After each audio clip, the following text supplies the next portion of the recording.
In this video, I'm going to show you guys the best setup for competitive Fortnite. I'm going to be talking about keyboards, mice, mouse pads, monitors, microphones, as well as the headset. This setup will hopefully kickstart your journey to becoming a Fortnite competitive player, or even just a Fortnite content creator. So without further ado, let's get right into the video. So let's start off with the keyboard. The keyboard I will recommend is the SteelSeries Apex Pro Mini, as well as the Wooting 60HE. These are very expensive keyboards, but you get what you pay for. The Apex Pro Mini is basically the Apex Pro TKL's technology placed into a smaller keyboard. This is an insane upgrade because that's probably the only thing that's lacking on the Apex Pro. And the Wooting 60HE is by far the fastest keyboard in the market. However, these keyboards are not very budget friendly, so for budget options, I will recommend the Razer Huntsman Mini as well as the RK61. RK61 goes for around $40 to $50, and the Razer Huntsman Mini goes to around $100 to $110, but I could not recommend anything other than a linear keyboard, especially for the Huntsman Mini as well as the RK61. Getting a blue switch or a brown switch is significantly lower than getting a red switch or just a linear switch in general. And that's why I highly recommend the RK61 in red switch, as well as the Razer Huntsman Mini in red linear tactical switches.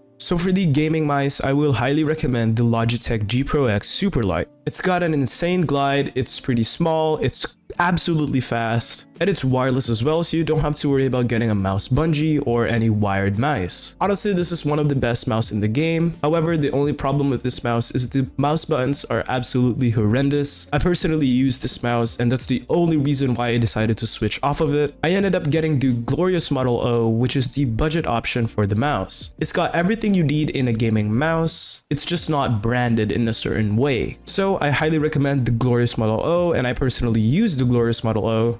It goes for around $50 to $60, maybe even less, while the Superlight costs around $140 to $150. If you want an even cheaper version of the Model O, I highly recommend the Razer Viper Mini. The only downside to it is it's small, but it's pretty much the same weight as the G Pro X Superlight, except it's wired, and I highly recommend it. It's basically a high-end technology on a very cheap mouse, and you could still have a claw grip if you have bigger hands. And the Razer Viper Mini goes for around $30 to $40, maybe even less. For the monitors, I will highly recommend the BenQ XL2546K. You can get the 240Hz version, but you can also get the 360Hz version if you can buy it. This is probably the best monitor for Fortnite, in my opinion. If you want a slightly cheaper model, there's the Asus TUF that's 280Hz. The BenQ Zowie XL2546K 240Hz monitor is around $400, while the Asus Gaming 280Hz monitor is around $280. For budget options, I will highly recommend the monitors that I own, and that is the LG UltraGear 144Hz. It goes for around $170 to $200. Honestly, 144Hz is enough for me. I might upgrade soon, but for now, I'm sticking to the LG UltraGear monitor, and I highly recommend it to anyone who wants to start out with a 144Hz monitor.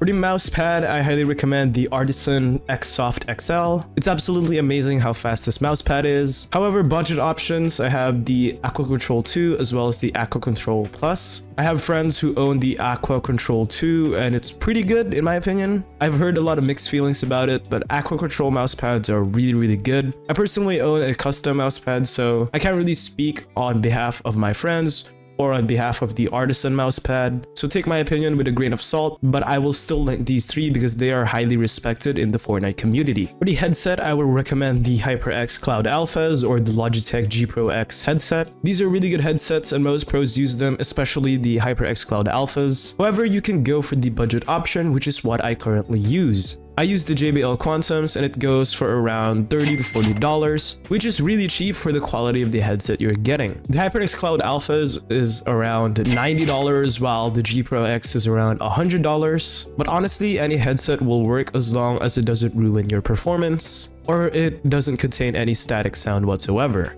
If you want to be a content creator or a streamer, you're gonna want to listen to this. I highly recommend getting the HyperX Quadcast or the HyperX Quadcast S. The Quadcast S basically gives you more customization, but for a more expensive price. I personally use the HyperX Quadcast S. The only reason why I went for it is because it's white and I want to have a full white setup going on. It goes for around $100 to $140, which is pretty cheap considering this microphone rivals the Shure SM7B or a high quality microphone. This is an insane option for the price. Obviously you can go for the Blue Yeti microphone, which is around the similar price as the HyperX Quadcast. However, a cheaper alternative that I will highly recommend, which I used to use, was the Razer Siren Mini. This microphone goes for around $20 to $30 and you're getting high quality microphone for the price. It's a really good microphone and it's a good starter microphone if you want to start out getting content out on YouTube. This is also a decent streaming microphone with the right settings, but once again, I will highly recommend the Quadcast and I absolutely am in love with the HyperX Quadcast. But the Siren Mini is decent and will definitely do the job well. Now for the PC specs, I don't have much to recommend. Obviously you want to have a good CPU paired up with a good graphics card. Make sure your CPU is well cooled. If you want to follow my PC specs, then you can go ahead and do so. I own a Ryzen 5 5600X as well as the RTX 4060. Now this is a bad combination and honestly I paid way too much for what I received. I would personally go for an AMD graphics card, so like the AMD Radeon RX 7600, RX 6600, or if you don't have a budget for an RTX card, you can go for a GTX 1660 Super. Personally, the RX 6500 XT as well as the 6600 XT are absolutely good budget options. I don't recommend buying these graphics cards brand new though, since they will be pretty expensive. That's a mistake I made. I bought the RTX 4060 for around $400 to $500, which is just way too overpriced for the RTX 4060. I could have probably gotten the RTX 4060 for way less if I looked at used graphics cards instead. And honestly, if you're a smart buyer, you can get away with such incredible deals. For CPU recommendations, obviously like the i5 12th gen or the i5 13th gen are really good options. The Ryzen 5 options are also great, like the Ryzen 5 3600 or the Ryzen 5 5600X. If you can get the Ryzen 7 5800X, then go for it. But the Ryzen 5 5600X works splendid for Fortnite. If you're a controller player, I highly recommend the DualSense controller or basically the PS5 controller. I will suggest learning Claw because that's technically the budget option, but you can get a SCUF controller or an AIM controller if you want to splurge on paddles. But obviously, I don't recommend splurging around $200, maybe even $300 on controllers, where you can get a standard DualSense controller for $30 and just learn Claw. In the description, I've linked down the Amazon referral links if you want to buy them from my link. These are Amazon affiliated links, so if you click this link and purchase it from my link, I'm basically gonna get a percentage of what you pay for. And this helps the channel tremendously. I haven't been uploading for a while, mainly because I moved out recently. I'm now in a new home, so the environment is kind of different. And my school is absolutely terrifying. However, it's been a fun experience and I plan on vlogging. It's just that I'm not sure if the school allows vlogging yet. Stay tuned, there will be more uploads in the near future. Otherwise, that's it for me and I'll see you guys in the next video. Goodbye.